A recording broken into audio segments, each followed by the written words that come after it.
The suburban cul-de-sac of Willow Pines was a quiet, pristine neighborhood where the lawns were trimmed to perfection, the mailboxes gleamed under the sun, and a strict homeowners association ruled with an iron fist. For Harry Bellows, a middle-aged man with thinning hair and a self-assured stride, Willow Pines was not just his neighborhood, it was his kingdom. And Harry, he considered himself its self-appointed sheriff. Today his kingdom was under siege, or so he thought.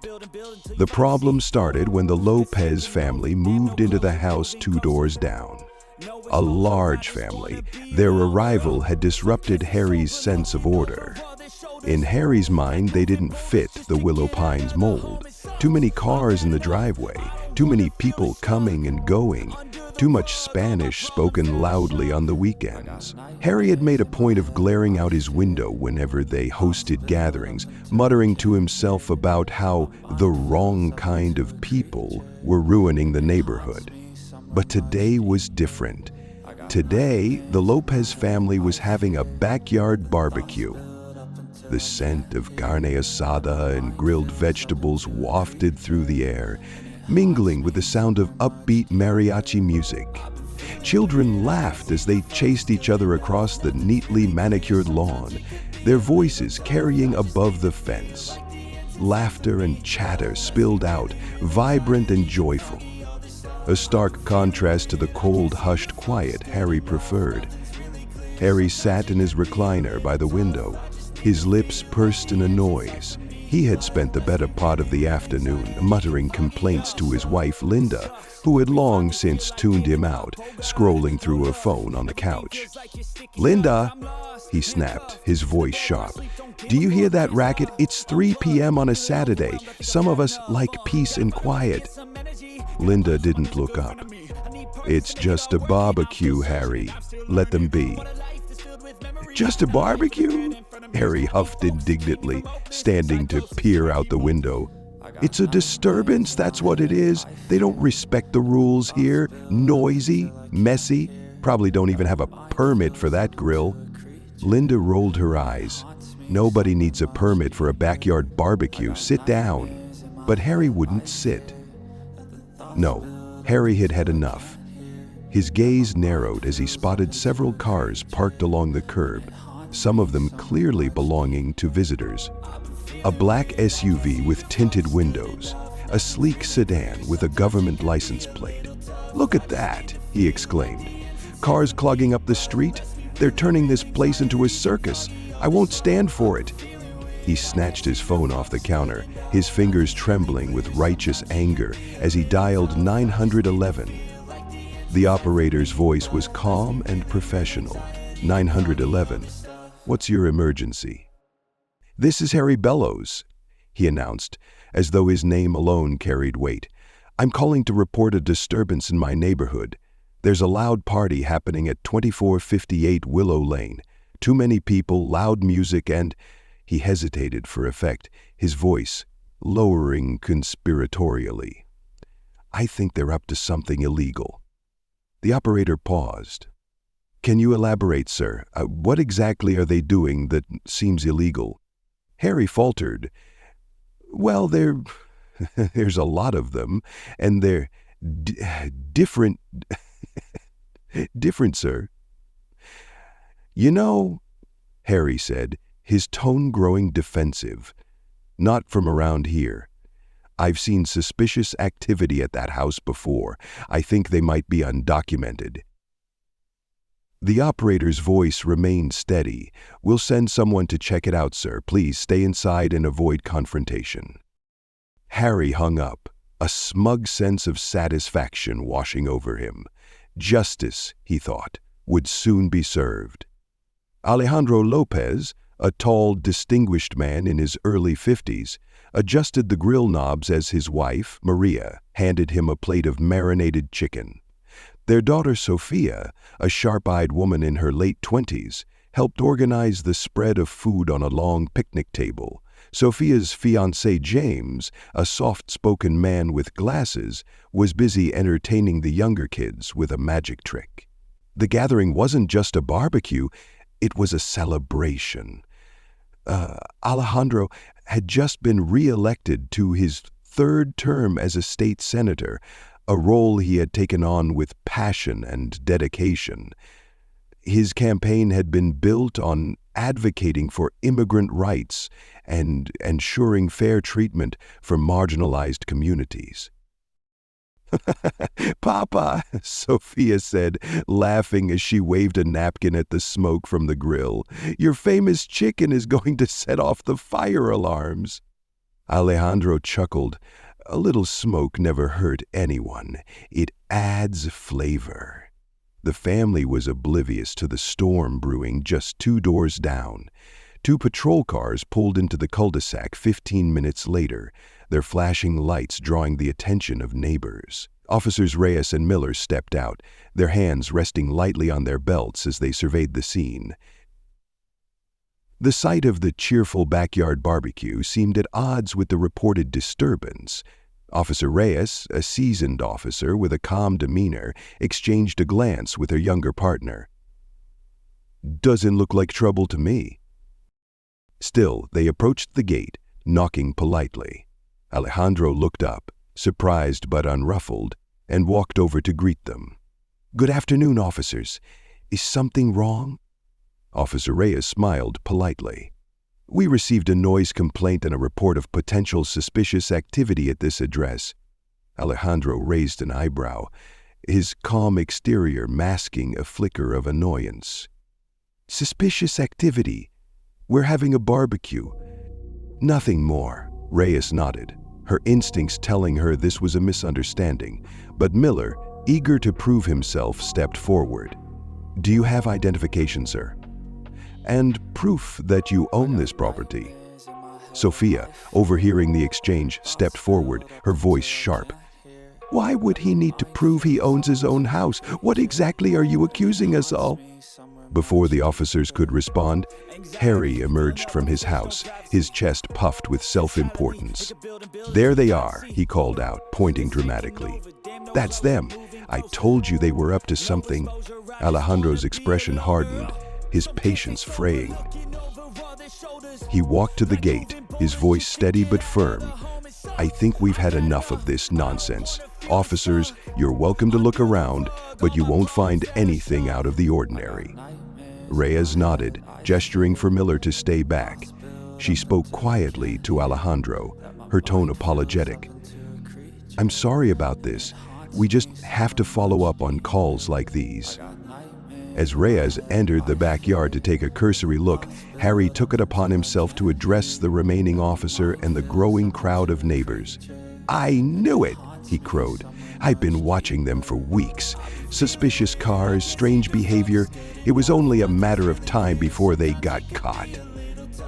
Sophia glared at Harry, her voice cutting through the murmurs. "Caught doing what exactly? Enjoying a barbecue?" Harry scoffed. "Don't play innocent. People like you don't just throw parties. You're hiding something." Before Sophia could respond, Alejandro stepped forward, his calm command silencing everyone. He reached into his pocket and pulled out his state ID. "My name is Alejandro Lopez," he said evenly. "I'm a state senator. And you, sir," he fixed Harry with a piercing gaze, "have just made a very serious mistake." The atmosphere in the cul-de-sac was electric, charged with disbelief and tension. Harry's smug expression faltered as Alejandro's words sank in. A state senator? That didn't fit the narrative Harry had built in his mind. He sputtered, searching for something to say, but Alejandro's commanding presence made the words stick in his throat. Officer Reyes was the first to recover. She glanced at the state ID in Alejandro's hand, her eyes widening slightly. "Senator Lopez," she said, her tone shifting to one of respect. "I'm sorry for the intrusion. We didn't realize—" Alejandro held up a hand, his expression calm but firm. "There's no need to apologize for doing your job, Officer Reyes. But I'd like to know the nature of the complaint. What exactly was reported?" Reyes hesitated, clearly uncomfortable. The caller suggested there was... Suspicious activity at this address, Senator. Noise, too many people, and—" She glanced at Harry, her voice lowering. "Potential immigration violations." Alejandro let out a slow breath, the muscles in his jaw tightening. Sophia, however, couldn't contain her outrage. "Immigration violations?" she repeated, her voice ringing out. "That's what this is about? Let me guess, you saw a brown family having fun and decided it was a crime?" Harry, emboldened by the murmurs of neighbors who had gathered on their lawns to watch the scene unfold, found his voice. "I'm just looking out for the neighborhood. We have rules here, and you people," Sophia interrupted, stepping closer to the fence. Her dark eyes burned with fury. "You mean my family? A senator, a teacher, a veteran? What exactly is it about us that bothers you, Harry?"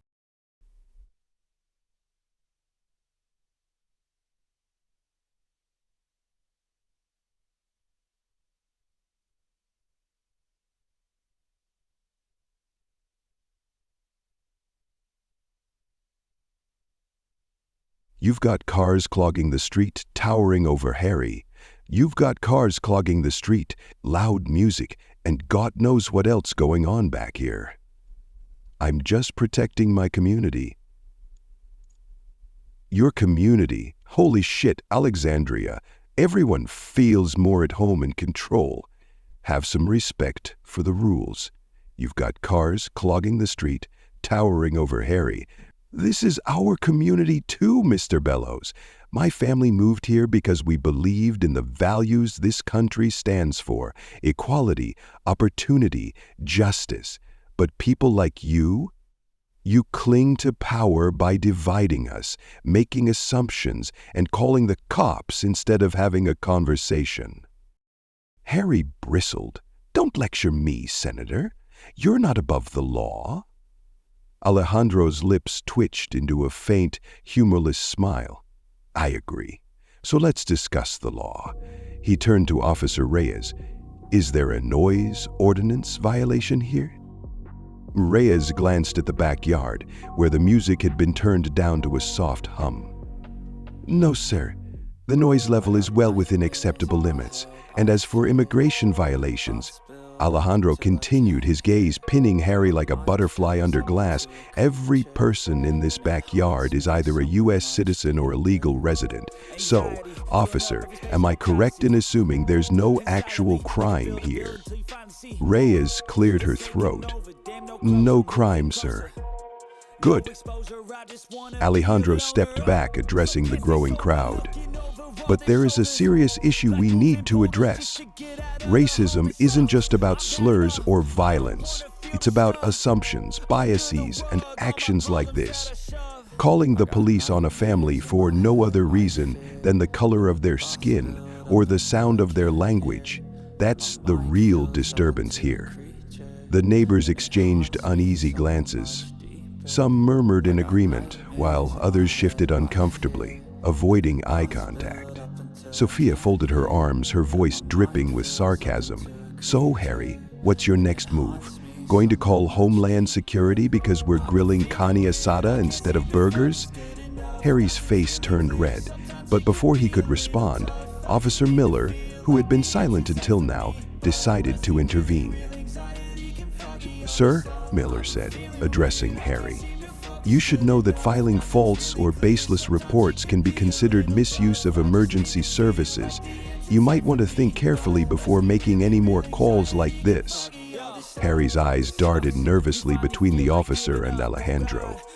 He stammered, I wasn't trying to waste anyone's time. I was just—" Alejandro cut him off. "Just what? Protecting your version of America? Here's a news flash, Harry. Your version is broken. It's been broken for a long time, and people like me are here to fix it." Harry's jaw clenched, but he said nothing. His retreating posture spoke volumes. The officers offered their apologies again before leaving, the patrol cars pulling away with their lights off. The neighbors lingered, some returning to their homes while others hesitated, their curiosity not yet sated. Alejandro turned back to his family, forcing a small smile. Let's not let one person ruin our day. We have a lot to celebrate. But Sophia wasn't ready to let it go. She followed her father to the grill, lowering her voice. Papa, this isn't over. You know he's not going to stop. Alejandro sighed. I know, but we can't stoop to his level. Change doesn't happen by shouting over fences. It happens in courtrooms, in laws, and in the hearts of people. Sophia frowned, unconvinced. He humiliated us in front of the whole neighborhood. How do we just move on? Alejandro placed a hand on her shoulder. We show them who we are, and when people like Harry try to tear us down, we build something stronger. Sophia nodded, though her anger still simmered beneath the surface. She glanced toward Harry's house, her mind already spinning with ideas for how to turn this confrontation into action. Inside his house, Harry paced the living room, his face twisted in frustration. Linda, who had watched the entire ordeal from the couch, finally spoke up. You embarrassed yourself out there, she said, her tone flat. Harry spun around. Embarrassed myself? Are you kidding? Did you see how he turned everyone against me? That man's a manipulator. Linda sighed. Maybe if you'd talk to them instead of calling the cops, you wouldn't be in this mess. Talk to them? Harry barked a bitter laugh. People like them don't listen. They think they own the place. Linda shook her head, her patience wearing thin. They do own the place, Harry. It's their home, and if you keep this up, you're going to be the one who's unwelcome here. But Harry wasn't listening. He stalked to the window, glaring at the Lopez family as they laughed and clinked glasses in their backyard. His hands clenched into fists. They're not getting away with this, he muttered. Not on my watch. Linda's voice followed him as he headed to his study. You're going to make things worse, Harry. Just let it go. But Harry wasn't about to let it go. In his mind, Alejandro's calm demeanor and sharp words weren't a sign of strength. They were a challenge, and Harry intended to rise to it, no matter the cost. Harry sat at his desk, his computer screen glowing in the darkened room. The blinds were drawn tightly, his wife long gone to bed, leaving him alone with his thoughts and his grudge. Alejandro's words echoed in his head. Your version is broken. The words felt like a slap, a challenge to his authority in a neighborhood he had spent years monitoring, shaping, and defending. Harry was no stranger to confrontation. Before retiring, he had worked in corporate compliance, priding himself on exposing anything out of line. This, he thought, wasn't any different. Alejandro Lopez wasn't just a neighbor. He was a symbol of everything Harry believed was going wrong with America. And Harry knew symbols needed to be dismantled. He opened a new browser tab, typing Alejandro's name into his search engine. Articles about his work as a state senator flooded the results. Pictures of him at rallies, clips of speeches advocating for immigrant rights, and interviews about his legislative battles. Harry's lips curled in disdain. He scrolled further, his eyes narrowing as he stumbled upon an old controversy. It was an op-ed criticizing Alejandro's involvement in a proposed bill years ago, one that aimed to provide state-funded legal aid for undocumented immigrants. The bill had been divisive, drawing ire from conservative groups. Though it had eventually passed, the backlash had been intense. There it is, Harry muttered to himself. The cracks in the armor. Meanwhile, across the fence, Alejandro sat in his study.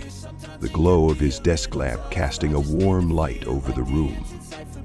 Maria entered, carrying a steaming mug of tea. "You're still awake?" she asked softly, setting the mug down beside him. Alejandro leaned back in his chair, pinching the bridge of his nose. "Too much on my mind." Maria sat on the edge of the desk, her hand resting gently on his arm. "Don't let Harry get to you. He's just another small man with a loud voice. You've dealt with worse." "I know," Alejandro replied, his voice heavy. "But this feels different. It's not just about him. It's about what he represents. People like Harry, people who look at us and only see outsiders. They're still out there, louder than ever." Maria tilted her head. "You've spent your whole career fighting them. What makes this time different?" "It's personal now. He humiliated my family, and whether I like it or not, the way I respond will set an example for everyone watching." Maria smiled faintly. "You've always set the right example. That's why people trust you." He nodded, his resolve hardening. "And I can't let Harry win. Not here, not anywhere." By the next morning, Harry's obsession had metastasized. Fueled by caffeine and sleeplessness, he drafted an anonymous email to a local conservative blog notorious for amplifying outraged bullets. The subject line read, "Exposing State Senator Alejandro Lopez, hypocrite and lawbreaker." In the email, Harry painted a distorted picture of Alejandro, accusing him of bending the law to shield criminals and pushing for un-American values. He referenced the old controversy surrounding the legal aid bill, cherry-picking details to frame it as a scandal. Harry pressed send with a triumphant smirk, imagining the ripple effects his email would create. By afternoon, the blog had published the story, complete with inflammatory headlines and stock images of Alejandro at protests. It wasn't long before the article gained traction, shared across social media platforms by people eager to believe the worst. "Let's see how untouchable you are now, Senator," Harry muttered, refreshing the page to watch the growing comment count. Sophia's phone buzzed incessantly as she sat at her office desk. Notifications from social media, texts from friends, and news alerts flooded her screen. Her stomach dropped as she opened a link to the blog post. The headline alone was enough to boil her blood. "State Senator caught supporting criminal activity. Is he putting our safety at risk?" She skimmed the article, her hands trembling with anger. The blatant lies, the misrepresentation of her father's work, it was a calculated attack. Without hesitation, she dialed her father. "Papa, have you seen this garbage?" Alejandro's voice was calm but tired. "Yes, Sophia. It's already making the rounds." What are we going to do? We can't let this stand." "We'll respond," Alejandro assured her. "But we'll do it the right way. No shouting matches. No stooping to their level." Sophia clenched her jaw. "I'm tired of playing nice, Papa. They think they can say whatever they want because we don't fight back hard enough." Alejandro's voice softened. "I know you're angry. So am I. But remember, this isn't just about us. It's about everyone who looks to us for strength. We fight smarter, not louder." Sophia wasn't convinced, but she knew better than to argue. Instead, she began drafting her own response, determined to defend her family's name. The initial wave of backlash against Alejandro gave Harry a heady rush of satisfaction, but his victory was short-lived. By the next day, Alejandro's supporters had mobilized. Social media platforms lit up with posts debunking the blog's claims, linking to factual sources, and highlighting Alejandro's track record of integrity. Prominent figures spoke out in his defense, and news outlets began picking up the story, not the fabricated scandal, but the smear campaign behind it. To Harry's horror, the focus began shifting. Investigative reporters dug into the origins of the blog post, tracing it back to the anonymous email. When the email's metadata was analyzed, Harry's involvement came to light. It wasn't long before reporters were knocking on his door. Linda was the one who answered, her face pale as she stared at the cameras and microphones. "No comment," she said firmly, slamming the door before retreating to the kitchen, where Harry stood frozen. "What did you do, Harry?" she demanded, her voice trembling. I was just... "You went too far," Linda snapped, her anger boiling over. "Do you realize what you've done? You didn't just embarrass yourself this time. You put a target on our backs." Harry's phone buzzed on the counter, the screen lighting up with hateful messages. He swiped through them, his chest tightening with panic. "This isn't how it was supposed to go," he muttered, his bravado crumbling. "Then maybe you should have thought of that before trying to ruin someone's life," Linda said coldly, walking out of the room. Alejandro stood at a podium, facing a crowd of reporters. Cameras flashed as he began to speak, his voice steady and measured. "The events of the past few days have been a painful reminder of the divisions in our society," he said. "But they have also shown us the power of truth. Lies and hatred can spread quickly, but when we stand together, we are stronger." He paused, scanning the audience. "This isn't just about me or my family. It's about every person who's been targeted because of their race, their background, or their beliefs. It's about showing people like Mr. Bellows that their tactics of fear and division will not succeed." The crowd erupted in applause, but Alejandro's gaze was calm, focused. Harry sat in his darkened living room, the glow of his television the only light in the room. News anchors on every channel dissected the smear campaign against Alejandro Lopez, focusing on the discovery that the instigator was a neighbor, a retired compliance officer named Harry Bellows. Harry's name had become a trending topic, his face plastered across screens alongside headlines like, "Harry's Baseless Accusations Backfiring Viral Scandal." "Racism Meets Reckoning. State Senator Turns the Tables on Smear Campaign." The phone calls had stopped, not because people had forgotten, but because Harry had shut off his landline. His email inbox was flooded with messages, most of them scathing. Social media was even worse. The public had turned against him with a vengeance, and Harry was discovering that being a villain in a viral story came with a steep price. He turned the TV off, unable to watch any more. Linda entered the room, her arms crossed, her face a mask of disappointment. "They're calling you a racist," she said bluntly. Harry flinched. "I'm not—" "Oh, save it," Linda interrupted. "I've heard all the excuses. It's not about race. They don't follow the rules. Well, Harry, look where your righteous crusade got you. The whole country hates you." Harry glared at her. "I was defending this neighborhood." "No, you were defending your ego," Linda shot back. "And now you've dragged us both through the mud. I hope it was worth it." She left the room, her footsteps heavy on the stairs. Harry sat in silence, stewing in his regret. Meanwhile, Alejandro's life had taken a very different turn.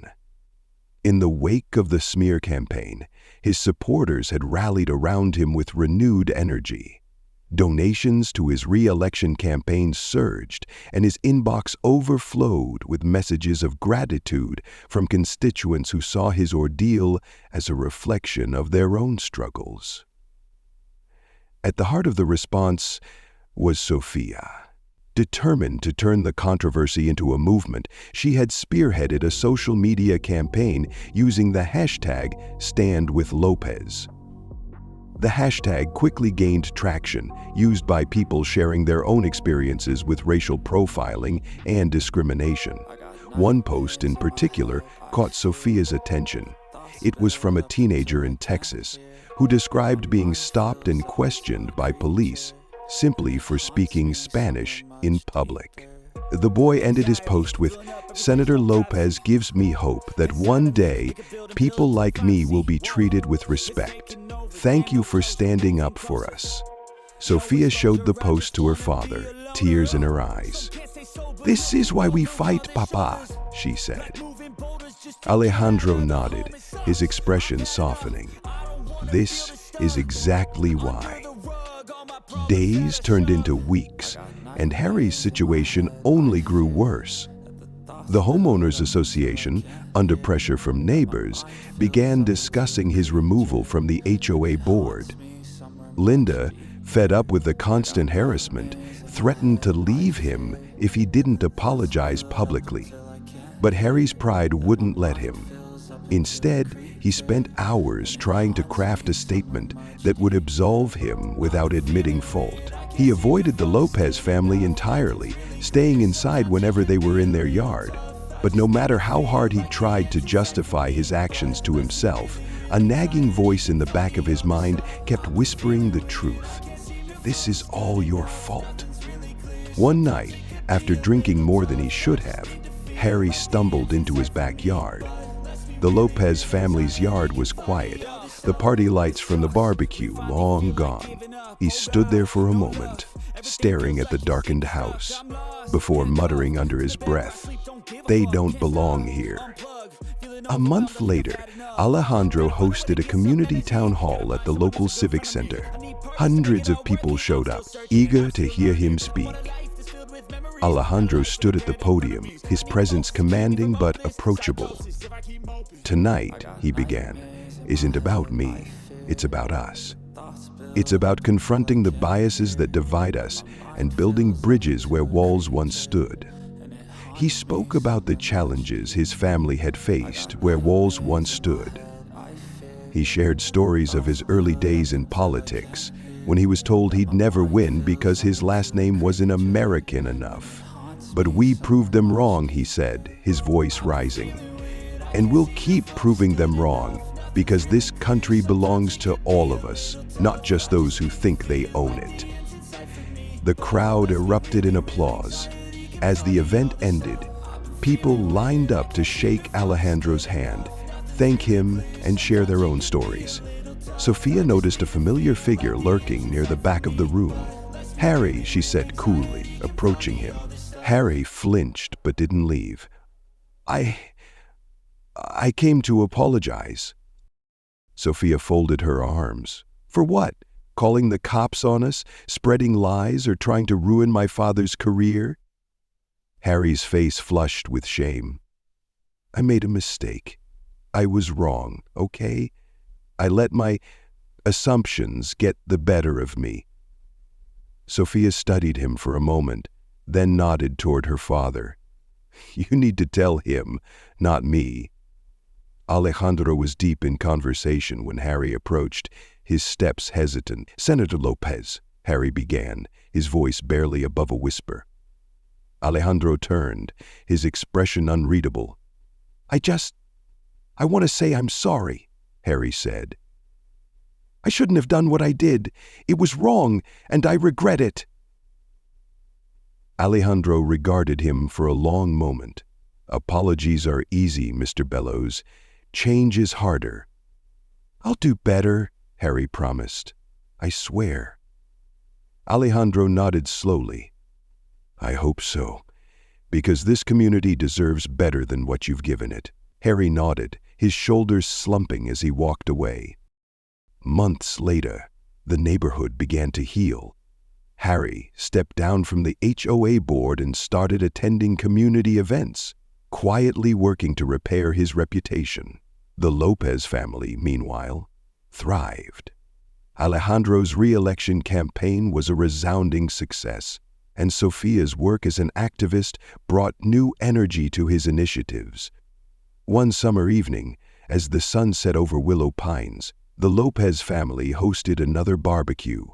This time, nearly the entire neighborhood showed up. People laughed, ate, and shared stories, their differences fading into the background. Even Harry stopped by, bringing a plate of cookies and a quiet smile. As Alejandro watched the scene unfold, he felt a rare sense of peace. "Si, papa?"